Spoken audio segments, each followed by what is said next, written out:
Hi, welcome everybody. Thanks for coming to your fee survey results are in.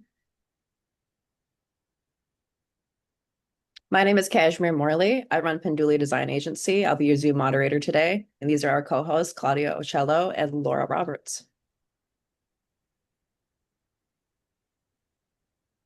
What is IMP? Independent Museum Professionals is a professional network of consultants and freelancers who work in all areas of museums and with all types of museums.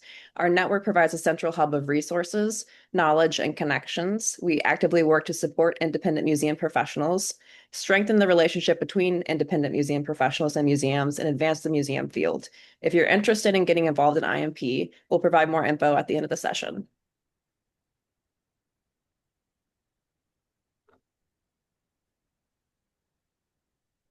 Okay.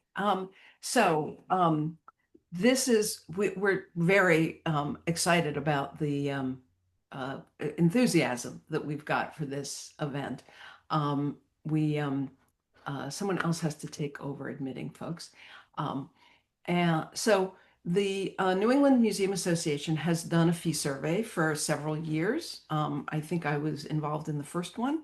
And then Rebecca Migdal, who I think is on the call today, did it again. And then most recently, the current group of leadership at NEMA, Ernesto Mendoza and Phelan Fretz, fielded a survey, and they were enormously helpful to us. We learned a lot from what they did and the obstacles that they faced, and we want to thank them a lot.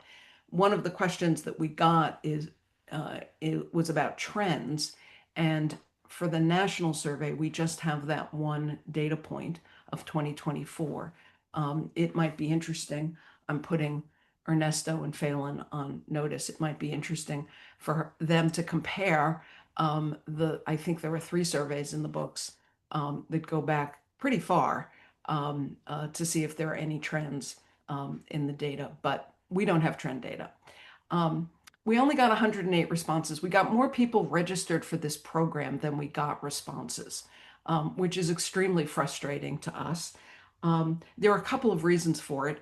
One is that we fielded it last fall before we had our great listserv and our incredible mailing list that our comms people have been putting together.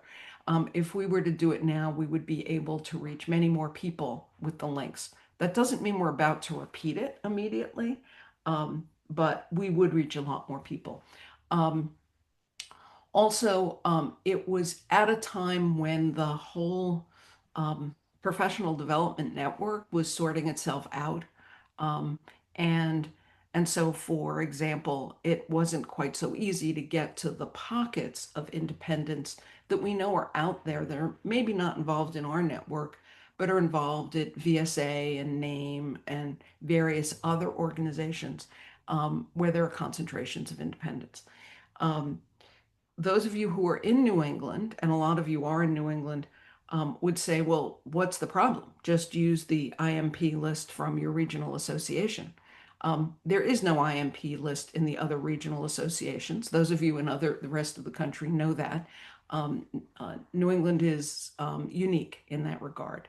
So while the other regions might be supportive and helpful, there's no one-stop shopping outside of New England. Um, so that's what we did. And again, we cannot thank our New England colleagues enough. Next slide, please, Claudia. Okay, so who responded?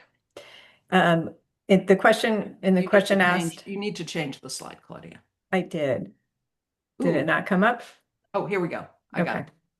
Um, so when we asked the question, in what region is your primary office located, you can see that the highest percentage is from really both coasts. And the other question that we asked about where you're based is if you're urban, suburban, et cetera. And you'll see that the highest percentage again is in your office is located in a community that you would consider urban. Um, Again, this could skew results, and that fact that we had a smaller amount of responses than we would like could also have an effect on the results.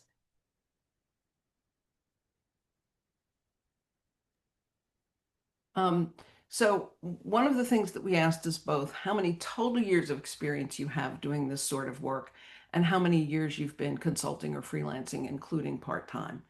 And it's striking, but maybe not surprising, that more than a quarter of the respondents have been doing this sort of work for fewer than 5 years. This is, we're pretty sure, a COVID effect.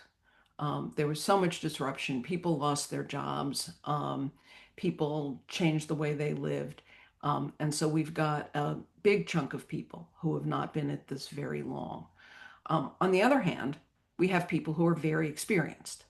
And so the biggest group of respondents have more than 25 years of experience doing the work. So we've got an experienced group of people who are not necessarily experienced doing the work, doing independent work, which is a sort of interesting um, uh, issue. Um, Given the sort of breakdown of who they are in, I guess we get to age next. We've got a lot of Gen X and millennials in the group, not a lot of boomers. Um, so you can see that the biggest group is in their 40s, the next group is in their 50s. So people have more than 25 years of experience doing the work, and they're in their 50s. So, that kind of adds up, making sense. And the group, the respondents are overwhelmingly female. So again, a bigger sample size may change the how this breakdown uh, plays out.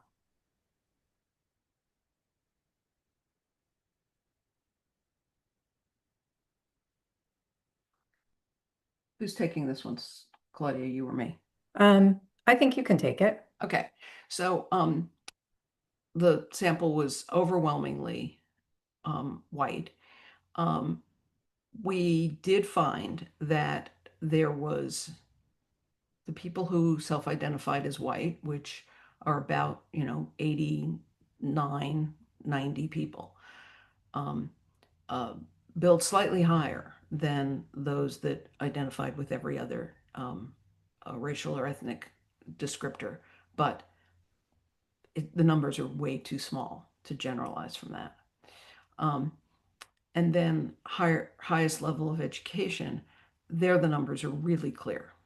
So 66% have a master's degree, and then if you add into that the 5% with a professional degree and the 12% who have a PhD, I would say that by and large these are people who are done with their education.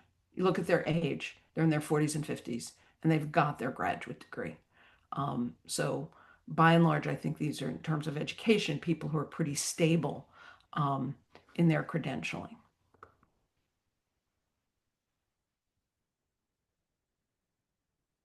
Okay, so now looking at billing specifics, we asked a series of questions around this. And even though we have a fixed fee billed hourly or in other increments, I think that we'll get to the tools that people use to calculate all that in a minute. But this could be helpful in seeing where you fit in with other respondents, again, knowing that it's a small sample size. This also paints a broader picture of what those hiring us may come to expect. One thing we found interesting was that there are two different ways, two different types of billing in office and out of office, and they are different in terms of the highest percentage of increments. So you'll notice that in office, there's more people build in 15-minute increments, but away from the office, more people build in hour increments. Here's a list of some of the tools that people put in the open-ended answer about what they use to keep track of their time. I hadn't heard of some of these before, and I am so glad to see that there are some analog and digital as a mix in there. And there's a variety based on who responded.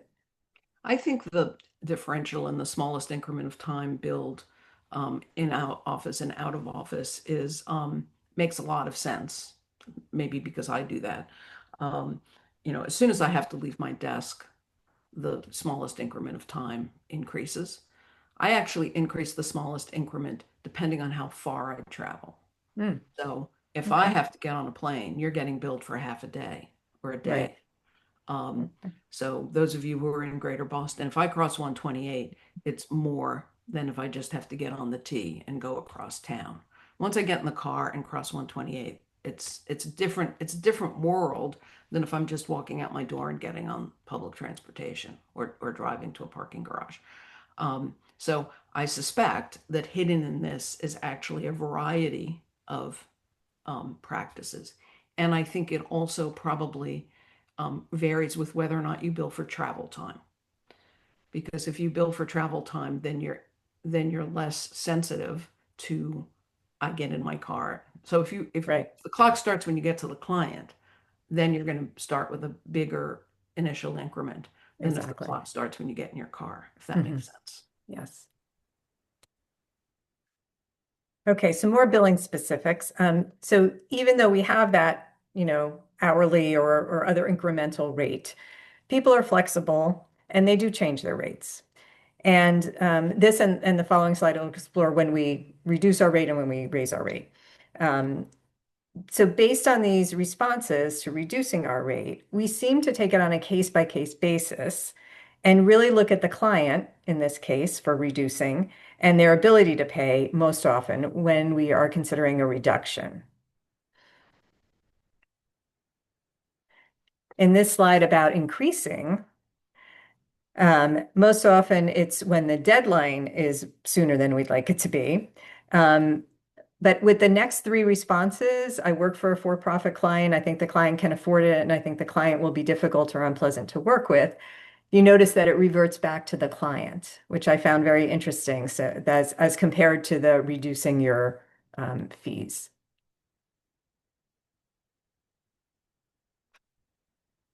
Okay, Laura. Before we get to this, somebody asked about billing for travel time, and I can't remember if we asked in this survey. We have asked in the past, and the answers are always all over the map.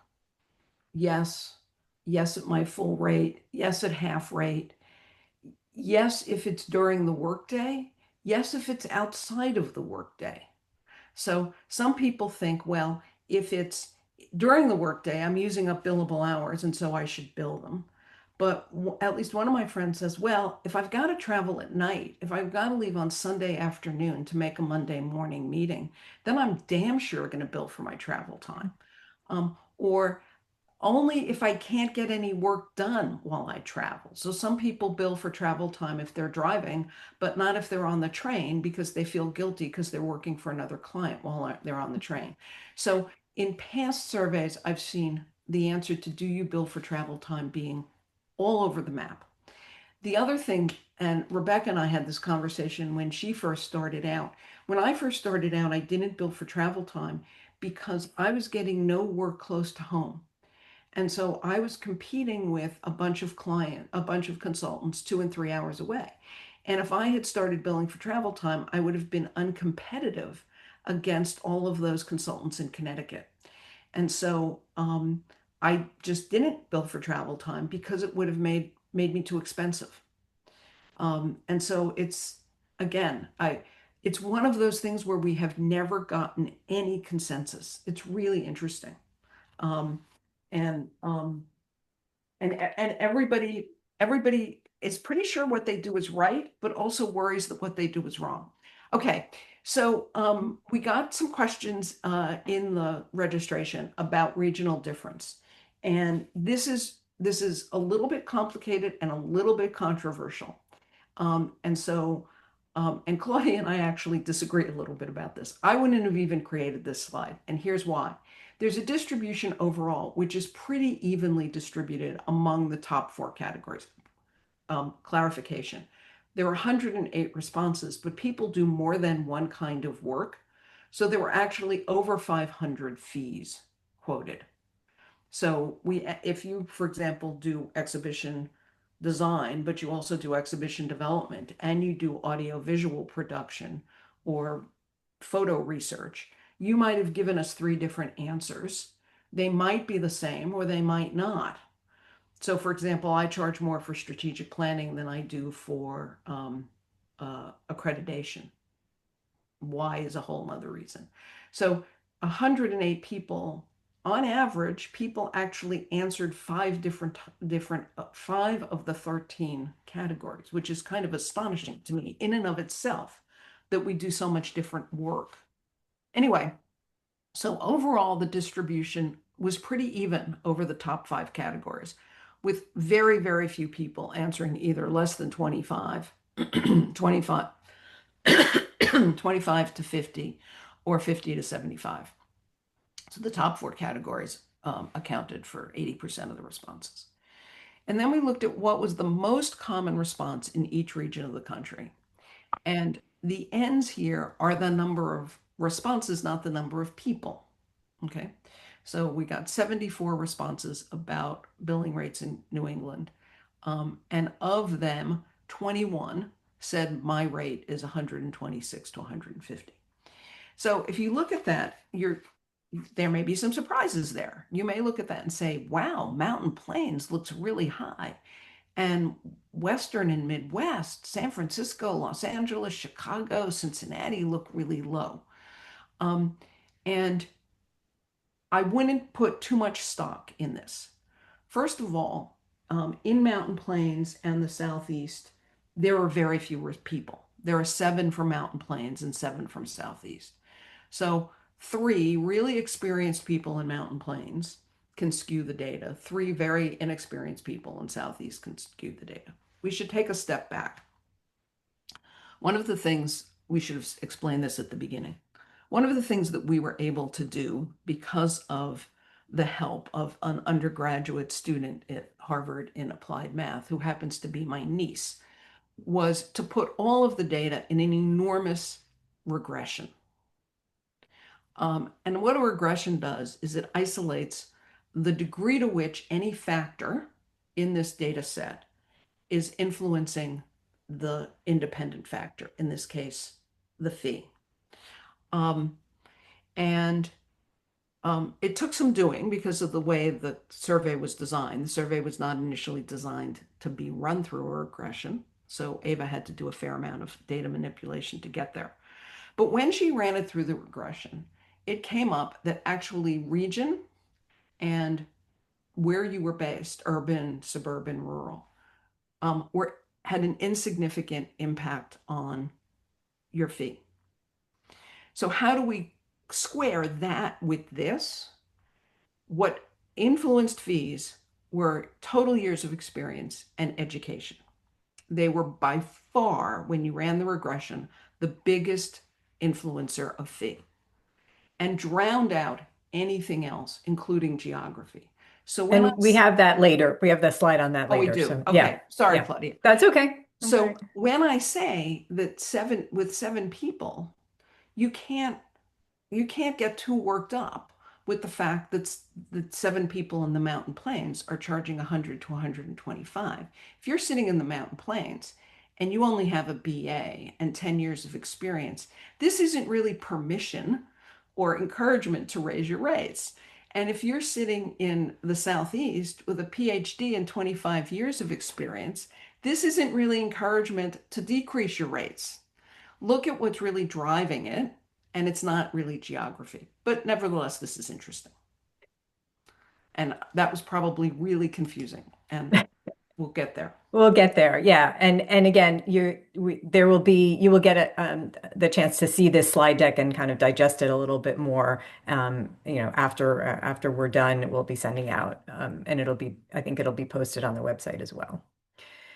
So now we're going to get to billing specifics, and the next set of slides are broken down by types of service. And we wanted to see if some tasks or services ask for a higher fee than others. The response rate's low, so we have to take the data with a grain of salt. So that I'm going to run through these slides a little bit quickly because there are a bunch of them.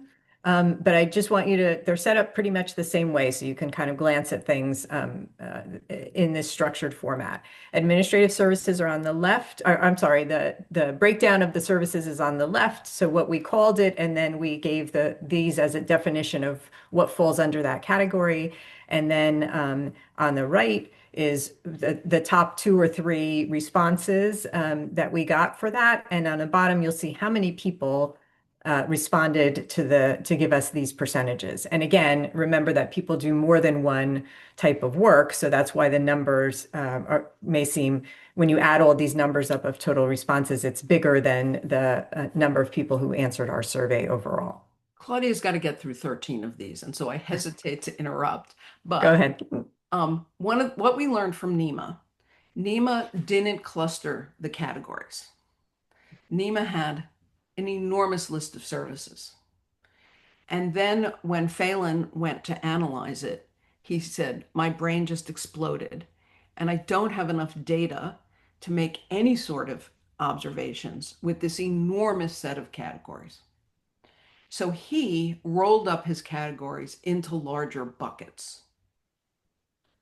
We looked at the NEMA buckets and refined them further by sending, because that was done post hoc. That was done not, I mean, I'm not saying Phelan wasn't thoughtful. Of course he was thoughtful about it.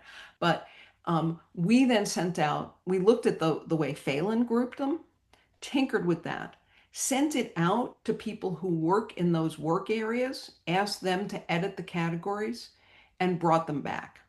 So we understand that these categories still seem broad. You might say, well, strategic planning and interim leadership, they don't pay the same rates. But even 13 categories overwhelmed us. So at some point, we had to decide on bigger categories. One thing to notice about here is that, again, the breakdown, I found this interesting that the top 2 were sort of almost the extremes of the spectrum of payment. So of what you charge. So the top 2 answers were on the extremes, for what that's worth. For collections, and again, there's all the things that were grouped under collection services. This seemed pretty much between 76 and 125 an hour is what the top amount of people charge, the 2 top categories. Maybe there were fewer conservators responding to this. I'm just guessing because it seems very low to me. And I know conservators tend to charge more. For exhibition design, again, all the things that fall under that, including construction, including graphic design, all of those things. An interesting mix. The top 3 responses fell again between 76 and all the way up to 150. More people seem to do exhibition planning and writing, and those again were pretty much consistently higher in the top. Education, near and dear to my heart.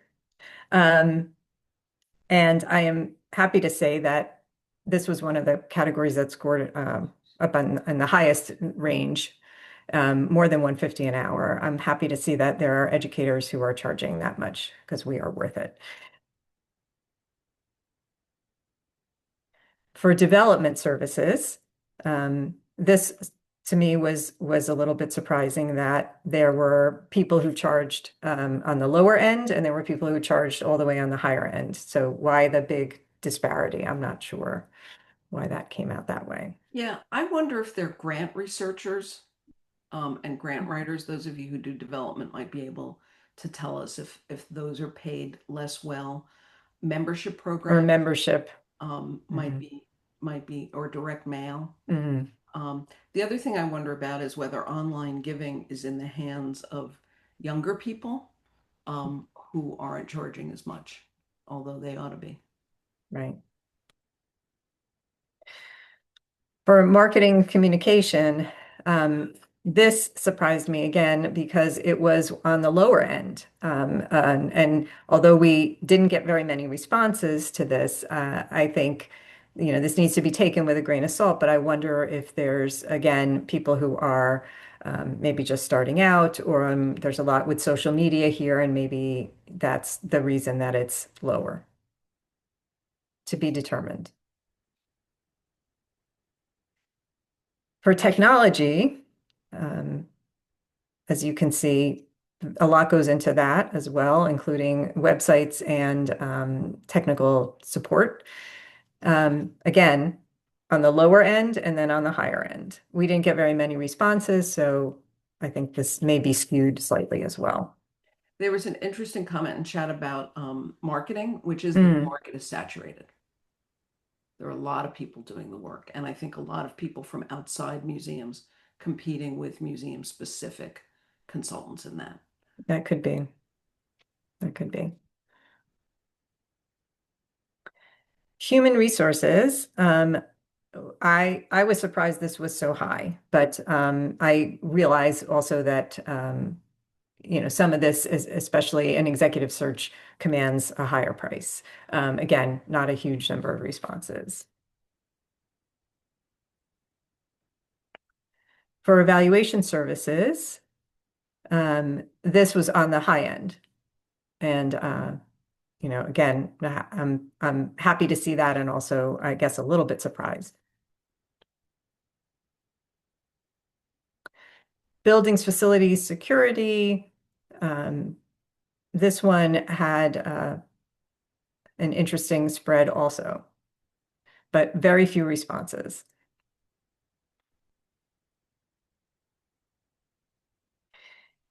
For AV services, this was another one that had both ends of the spectrum.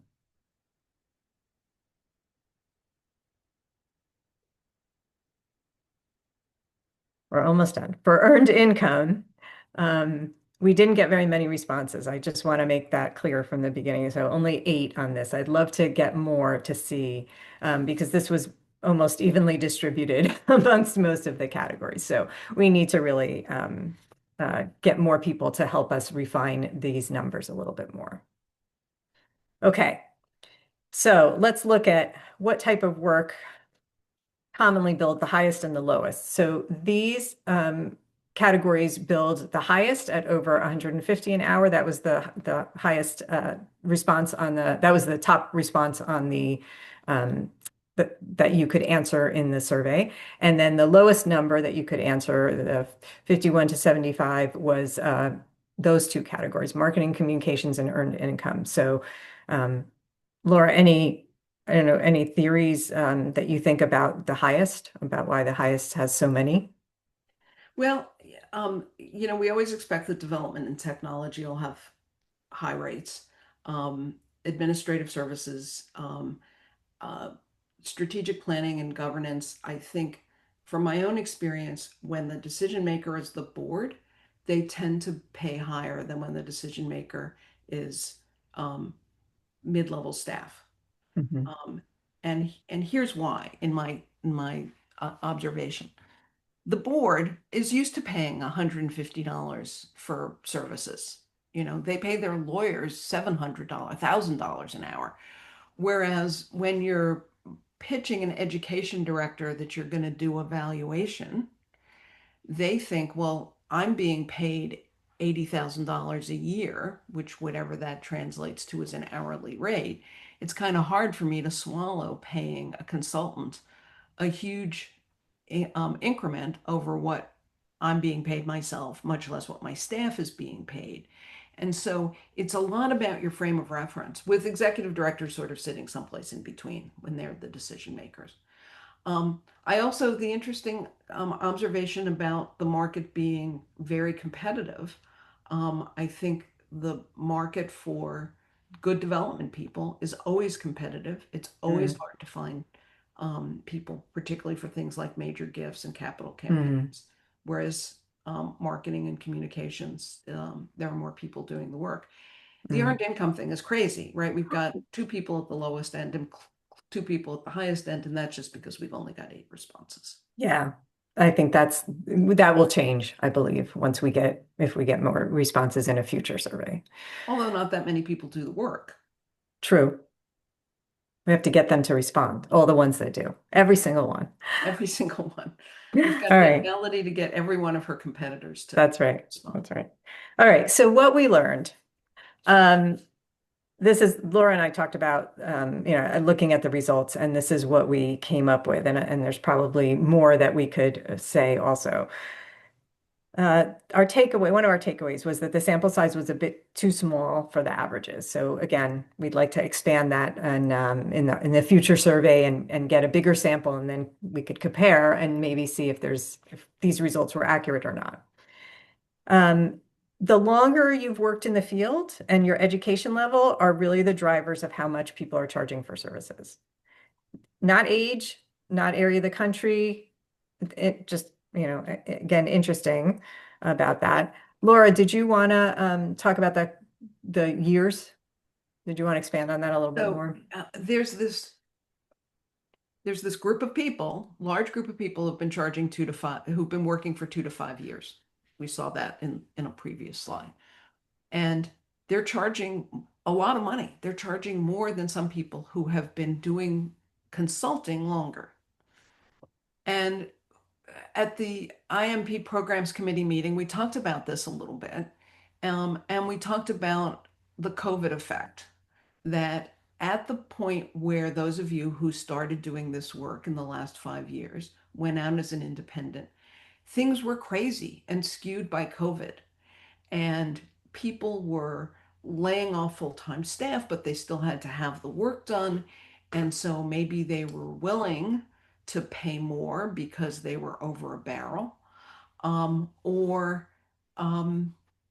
maybe folks lost their usual consultant because their usual consultant wasn't willing to go outside the house. I don't know. But COVID might, there's clearly, I think we all agree that COVID brought a bunch of people into the cohort. Why they're willing to charge more. My niece, who did the regression, who's 22 years old, said younger people have a better sense of their own worth. Um, Younger people just don't accept the scarcity mentality of museum work the way you old people do. And I guess when your first job out of graduate school, you made $7,500 a year, you buy into that scarcity mentality. Whereas the younger people who are coming into the field have a better sense of it. Now, that doesn't describe these people in their 40s and 50s necessarily, but that was her take on it. And then the other is that people haven't been raising their rates as they work.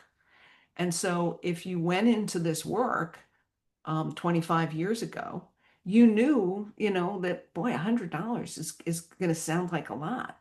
And so I'll stick with $100. And if you haven't raised your rates, people who come in behind you are starting at a higher set point.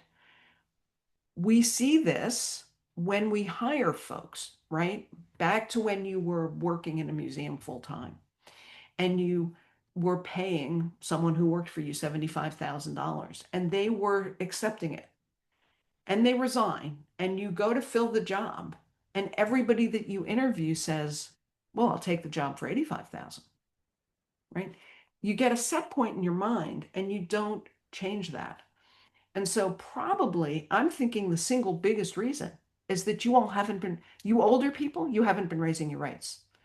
And the younger people are coming up behind you and charging more. That's that's my theory. Mhm. Well, and I'm as you're saying this, I'm thinking about that I charged the same rate for like 5 years when I started out, or 7 years. I didn't raise my rates until like a little bit through my process. So I think that, yeah, I think there's some validity to what you're proposing, what you're thinking.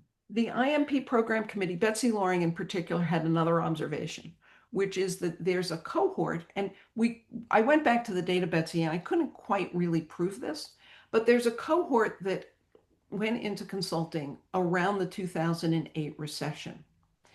And so you start in a recessionary time, and you start really under the gun because you didn't expect to lose your job.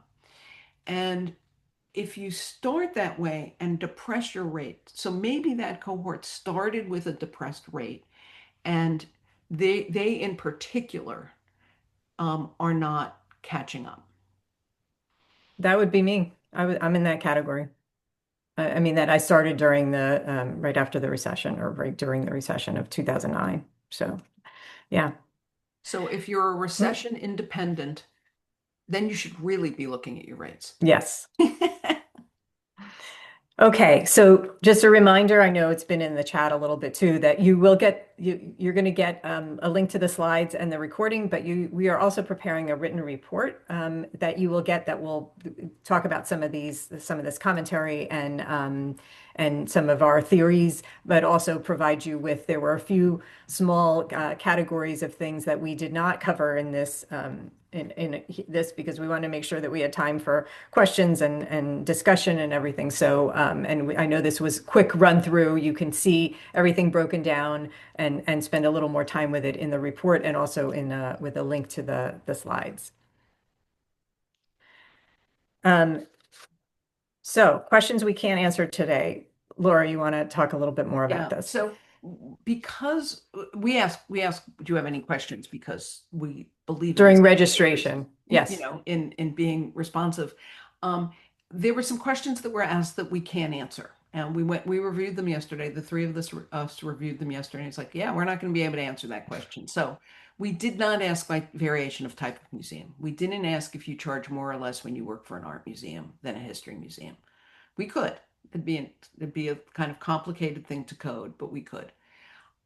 Someone asked whether the recent executive orders and changes to federal funding have changed the cost of projects. We have no idea. We can guess, right, that if a project that was supposed to be funded by a big NEH grant no longer has that NEH grant, it's going to get by with less money. But there's no way for us to know that. We collected the data before the election, actually. How to adjust your fee or contract when projects are delayed. So that's a really interesting question. And we have another, so this webinar is put on by the IMP professional development team. We have another team, a community team, that once a quarter does IMPs Connect. And that's a question that I'm going to put over to IMPs Connect. This is maybe something that's better answered in a conversation than in a survey. How to quantify the value of your work, that too, you know. How do you demonstrate that it's worth hiring an outside evaluator versus doing an inside evaluation? Really interesting question. But I think that's a conversation. So we're going to send that over to the community team. And as I said, trends in the field, this is a snapshot. NEMA does have longer term data. Maybe Ernesto, Rebecca, and I can each unearth our data sets and try and compare them. Rebecca's nodding. I don't see Ernesto nodding.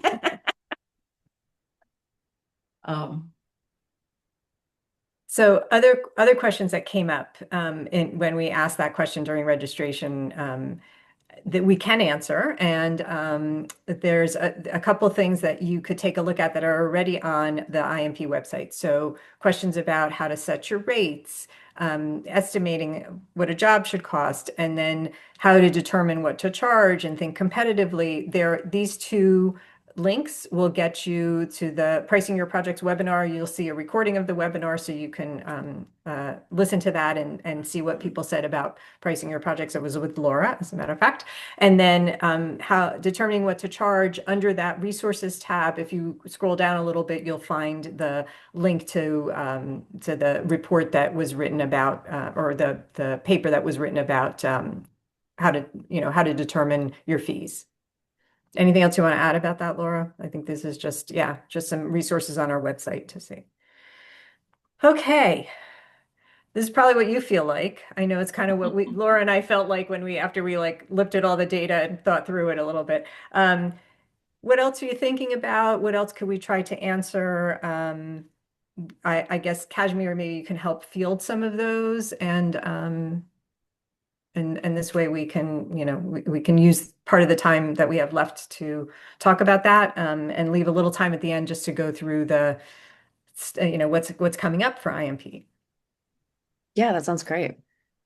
Emily asked, I bill for travel time if it's more than 30 minutes. My standard has been that she bills at half rate. Curious if others tend to bill at a full rate or reduced for travel rate. Does anybody have any thoughts on that? Again, all over the map. Mhm. I think Ernesto, you asked that in the NEMA survey. I can't remember. We certainly asked it, Rebecca, in your survey, and it was all over the map. Yes, we did, Laura. I'm trying to look for the results of that. Phelan, do you remember whether we had that question? Because if not, yeah, I don't see it, but I don't want to take up your time, you guys. Yeah. Somebody noted in the chat about an organization in Australia that sort of has a standard fee structure. One of the things that happened when we did the survey way back the first time at NEMA was that somebody said that we would be accused of price fixing. Um, and I think IMP wants to be careful to not be in the position of setting a standard rate that our clients may not appreciate that. I posted that from Professional Historians Australia, and they're not advocating for a standard rate. This is just how they share to advocate, and it's a really great organization that um, encourages other people how to get paid what they deserve to get paid. Thank It you. doesn't convert as great when you convert it from Australian dollars to US dollars in the hourly. So it's just something to keep in mind. So one of the other things that was asked in head that we can answer, and that Claudia is great at answering, is how do you change your rate? Because she's been thinking about this a fair amount. How do you communicate it to the clients? How often do you do it? I don't know if you want to speak to that, Claudia. Well, all I can speak to is my experience doing it, and I did it at a natural breaking point, like at the end of a calendar year, for example, so that I could say, oh, just so I raised my rate. Obviously, the contracts that I signed that carried into the next calendar year, I honored because it's in a contract, it's signed, and I don't really, I don't really post my rates, but if somebody if I'm doing a proposal and somebody asks me, how did you get to that number? I can tell them what I charge. So I didn't really think to raise my rates until, like I said, I was a number of years into my working as a consultant, and I'm glad I did. And I noticed that when I did, I didn't get any pushback from anybody, to be honest, because I think it came at a time when we were just starting a project, so this is what it is. Or, I wasn't being asked to, do anything out of that they hadn't seen before. So that's my little piece of advice. I'm sure there's others who have stories to tell about that too. Yeah. If So, I get a repeat client, mhm. I'll say, by the way, you should know that since the last time we worked together, I've raised my rates. Yes, yes, I would do that too. You're absolutely right. What Yeah. prompted me to raise my rates is that I had a younger colleague, back to millennials having a better sense of their own worth. I had a younger colleague. At that point, I was charging 125 to 150 an hour. And I called her to sub for me on something. And she said, I'd love to work with you. And my billing rate's 150. And I said, okay. If you're this, and, I was bringing her in really as a junior to me. I was like, guess I have to raise my rates to match my sub, which I did. Um, and, um, and you go to work on a project, and you put together a team, and you see that the people on the team are being paid more than you, and you think, well, I'm as experienced as they are, and I'm the lead of the team, and I guess it's time. So there are various things that wake you up if you don't actually have it's December, I should look at my rates tick mark in your calendar. Kashmir, other Other questions? Yeah, Jeanette's saying for a future topic, it would be helpful to see how people present budget quotes to potential clients. I've been using a Canva form with a whole presentation, but I don't know if what I'm including is good. Great, That thank you. could be, yeah, that would put that down on the list. Stephanie asks, do you make your discount transparent? And yes, I do make my discount very transparent. I'll say, you're a local client. I believe in your mission. If I was charging you full rate, it would be 50% more than this. Um, I worked with someone in the beginning of my career when I was at the Museum Association. Ann Butterfield was going to do a strategic plan for us, and she said, I'm going to give you the first third of my time free, and then I'm going to charge full rate. And I said, okay, why? And she said, if I'm not being paid at the end, my full rate at the end of the project, I'll always kick your work down the road. The free work, at the beginning of the project, it's exciting. And so I don't mind doing the free work. Just know psychologically at the end to get that report out the door, I ought to have to be being paid. I thought that was a little strange, actually. And I will actually, we do ask, it's back in the slides, whether you tell people that you've um, uh, discounted it. I actually put it on my bill as a donation to the client. It doesn't matter for my taxes. Um, I wish that more of my clients recognized that it was an in-kind donation, and thanked me for it or acknowledged it, but it is an in-kind donation, and I do list it um, on my actual invoice. See, it's Um, interesting when I started, and I think I believe that this was with a person. I was talking with a person who was not working with nonprofits. They were working with for-profit companies, and we talked about fees and we talked about rates and what do you charge. And what she told me is I have two prices. I have my full rate and I have free. So you're either going to be either one of those categories. I said, well, what if somebody can't afford you and wants you to cut? What do you do? And she said, I cut the hours that I work, or I cut the amount, the tasks that I'm doing for them. So that's a whole nother philosophy. I just am putting that out there. And that's something that I kind of have adhered to. I really don't. I'm not a person who cuts rates. But I will say, okay, if you can't afford this, let's figure out what tasks I can take out. And this way it'll cost you less, but I'm doing less work for you. So just another perspective. Morgan asks why more people don't do time and materials, and for me, it's because I hate keeping track of my time. Maybe one of those systems that people use, one of those methods, maybe that does it a little bit easier for us. We have to look into that. I also find clients, even if I do time and materials, I have to do a not to exceed because clients are unwilling to give me a blank check. Hmm. Kay is asking, I know this probably just comes with experience, but I'm having a hard time figuring out how long a project will take.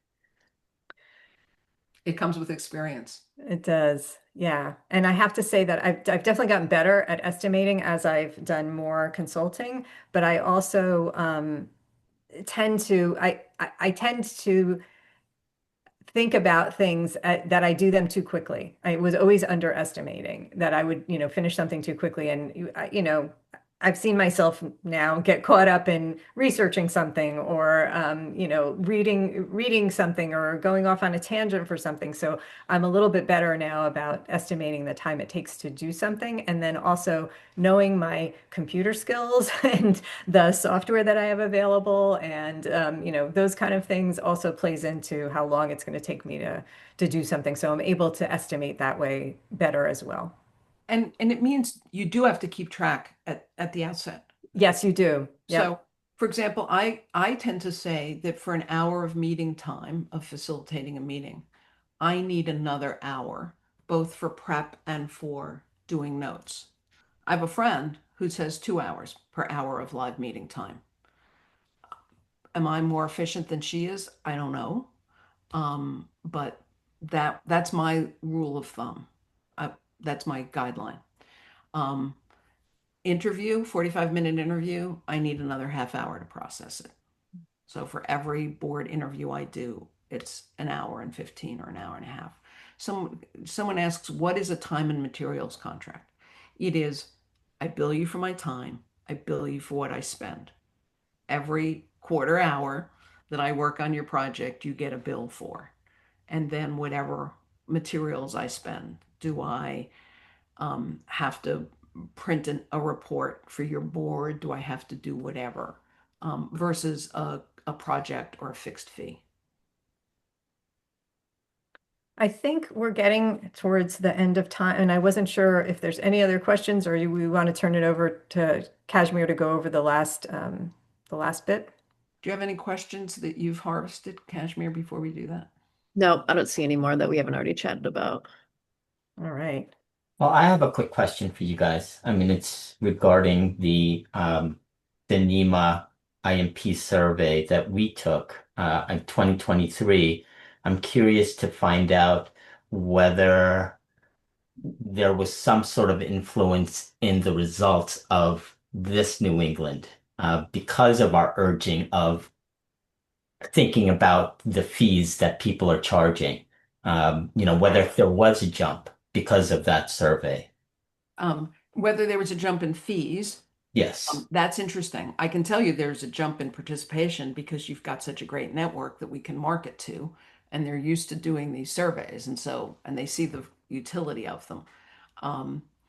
We That didn't check for that, Ernesto, so we should. I mean, might be something to take Yeah. a look at. If- Thank you for bringing that up. Yeah, I if you mean, have just a way of sharing your data, I can compare them. Yeah. right, and yes, sure. And That's I'm just curious to know how many here in this Zoom call took the survey or is aware of that survey and take a mini survey here just to see if they did jump their price because of it. Well, a poll would have to be done by Kashmir, who is the host. Kashmir, if you make me host, I can do a poll while maybe I can do a poll while you do the last few slides. Let me see if I can do it. All right. So as we're wrapping up, we just want to take a little time to provide a little bit more information about IMP. You can find us online. We have a website, an Instagram, and a LinkedIn, and I will drop that here in the chat. Links to all those. And they're up on the screen as well.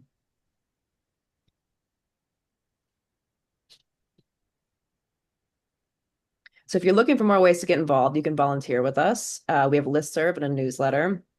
If you have any program ideas, send those our way. And you can use the survey to express any interests or ideas that we share at the end here. So you could share thoughts with us via this link provided. It should only take about 5 minutes, and your feedback helps us offer the best programs for IMPs. Thank you for joining today. And Is it possible to put that link in the chat? Yeah, I can put it in the chat. it will also be in your thank you email, which is where you'll get the recording and the report And the slides, and the slides. the But link yes, to the thank you. slides, yes.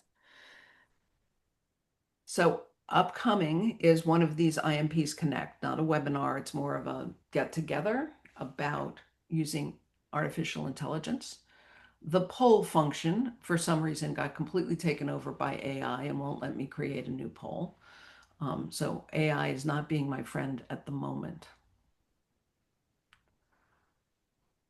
I will tell you that I just used AI to process the open-ended questions for a survey, and I'm completely won over. Thinking about reprising RFPs and starting out as an IMP, which are our perennial favorites. Everybody always needs those. And then a session on coping with what one of my clients is calling the new abnormal. So if any of you, for fall, so if any of you have interest in presenting on those topics and some expertise, please drop me a note.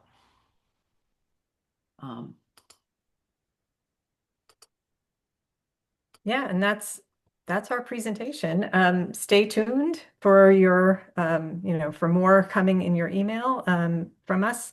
And we appreciate your giving your time today and being here. And anything else to add, Laura, Kashmir? I don't think so. Thanks for coming, everybody. Yes, and congratulations, you guys. I know what a task it is to get these results for sure. And I got it. The questions, I thought maybe we should drop all of those sort of billing practice questions, because then maybe the survey would be shorter and we'd get better participation. But actually, there was so much interest in the billing practice questions. So thank you that you helped us feel better, help me feel better about spending all the time on collating all that data. All right, everybody. Have a great rest of your day. Thank you so much. Thank you. Take care.